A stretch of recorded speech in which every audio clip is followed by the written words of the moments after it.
Ano ang sabi?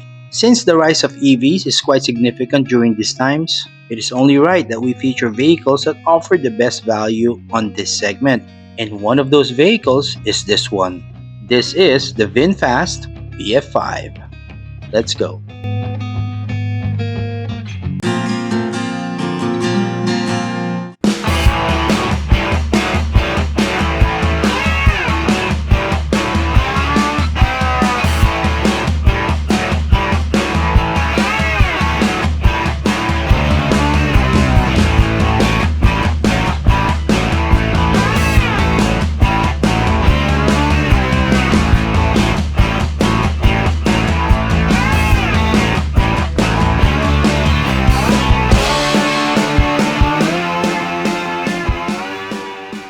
Kung di pa po kayo nagsasubscribe sa channel ko, please do consider subscribing and hit that like button. Maraming salamat po. What I like about EVs is they are quite simpler than hybrids. Siyempre, in a way, we want for a car is not to be too complex. Kasi in the long run, pag dumating na sa point na naluma na siya, ito na yung pagpasok ng maintenance era niya, yung maintenance cost. You have to consider this especially if you're planning to buy an electric car. And this car is no exemption. Lalo na to. EVs, hybrids, you have to plan when that time comes. Well, alam naman natin ang battery nito is not cheap. The electrical system, the components is something na sa dealership mo lang siya mapapagalaw o mapapacheck when needed. These are not conventional type of maintenance na mas sanay tayong lahat. This is an aspect of the ownership na kailangan tanggapin na natin when that time comes. But if you think about it, it is quite too far in the future to stress yourself about it. You can just buy one, enjoy it, not to think about it too much, I guess for the next 8 to 10 years on the average. Well, having said that, we look at an EV that makes the ownership experience stress-free and a lot more simple. It is a compact SUV and gives you many reasons why you should consider this one as your next daily driver. At ito na po yun. These are the 7 reasons why this is the EV you may want to consider. Number 1, powerful performance. Compact SUV siya pero it boasts a 100 kilowatt electric motor, producing 134 horsepower and 135 Newton meters of torque. Perfect for city driving and occasional out-of-the-town trips. Hindi ka kakapusin sa power. Kahit sa mga medyo ahunan, kahit puno pang sakay mo, mga gamit, nothing to worry about. Ganun lang kasimple.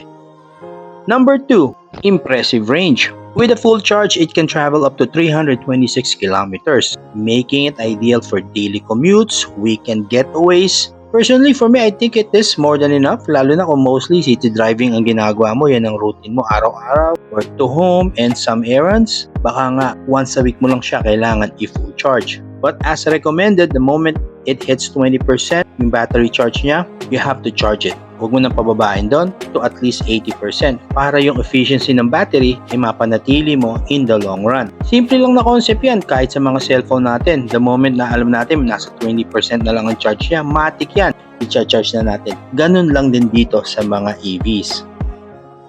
Number 3, fast charging capability. Isa to sa mga points na talagang kinakount natin sa pagbili ng EV. This one, the battery can jump from 10 to 70% in just 30 minutes thanks to its DC fast charging capability. Although alam ko, hindi siya compatible sa mga charging stations sa mga malls. However, VinFast is putting up charging stations all over Manila. Nung isang araw may nakita ako dito sa may Taytay. Well, evident din naman kasi kita natin na yung green GSM taxis. They are everywhere here in Manila. Kaya pwede rin po kayo mag-charge sa mga stations na yan. And from what I know, it is free of charge. Dali nyo lang yung VinFast nyo dyan. Charge nyo, balikan nyo after ma-full charge. Not bad at all since it is free of charge. Number 4, spacious interior. Well, despite its compact size, the VF5 offers a surprising amount of space with enough room for small bags, carry-on luggages. 5 tao maginhawa po makakasakay dito. Very ample ang legroom. I like it because nothing too fancy or premium to see here, but you will appreciate its simplicity. From how everything is laid out, the quality of the seats, at pagpasok mo pa lang dito, alam mo that it will give you that comfortable ride. Di ka makakaramdam na feeling cramped inside. Kahit alang AC vents dito sa second row, madali naman po niya mapapacirculate yung lamig dito sa loob ng sasakyan. And since this is an EV, the AC, yung air conditioning system niya, it works differently. Di po siya yung sa normal na nakasanayan natin na kotse. Yung compressor niya is powered by the battery. Mas tahimik at meron po siyang heat pump technology na mas napapalamig niya agad yung loob ng sasakyan. I like the look of the dashboard, alam naman po natin. And the way I see everything sa design at materials na ginamit, it is a car that is really meant to be driven daily. Yung pang middle class na pamilyang Pilipino. It is simple, spacious, at kahit itong design ng control knob, the infotainment system na may Apple CarPlay and Android Auto, nothing complicated, it just meets your expectations. Number 5, advanced safety features. Yes, hindi po mawawala yan. Equipped po ito ng electronic stability control, 6 airbags, blind spot monitoring, hill start assist, reinforced po frame nito, added safety po yan. May brake assist, electronic brake distribution at traction control.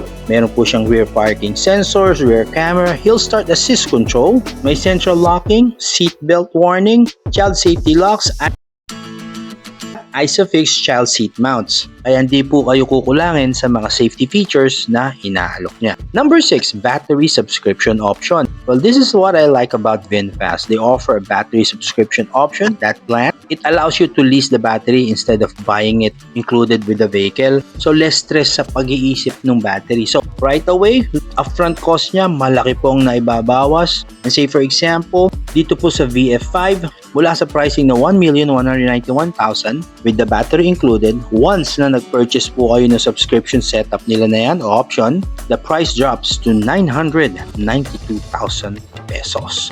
Ang laking savings. And the good thing about it, it covers the maintenance, replacement cost, oras na mag 70% bumaba dyan ang efficiency ng battery, papalitan na po nila yan. May flexible plans po silang inaalok tungkol dyan. From what I know, ang maganda po dyan, lower ang insurance premium since the battery is not included sa value ng sasakyan. Transferable po yan. Kung magde-decide kayo na ibenta yung sasakyan in the future, flexible din po yung fees niya. On an average, from what I know, for the VF5, around 2,900 pesos a month.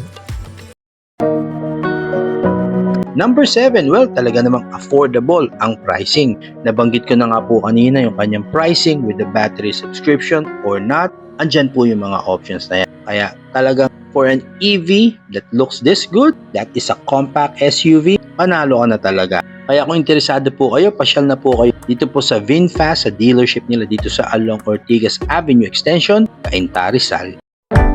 Sa pagtatapos, well, I just like the overall package that this vehicle offers, from the simplicity of the ownership and the way it looks and overall design inside and out. Also, the engineering behind it, backed up by a good warranty. And I know when that time comes, that the maintenance costs arrive, you will not have a rough time owning and maintaining this car. For an everyday car for you and your family, pwedeng-pwede po to.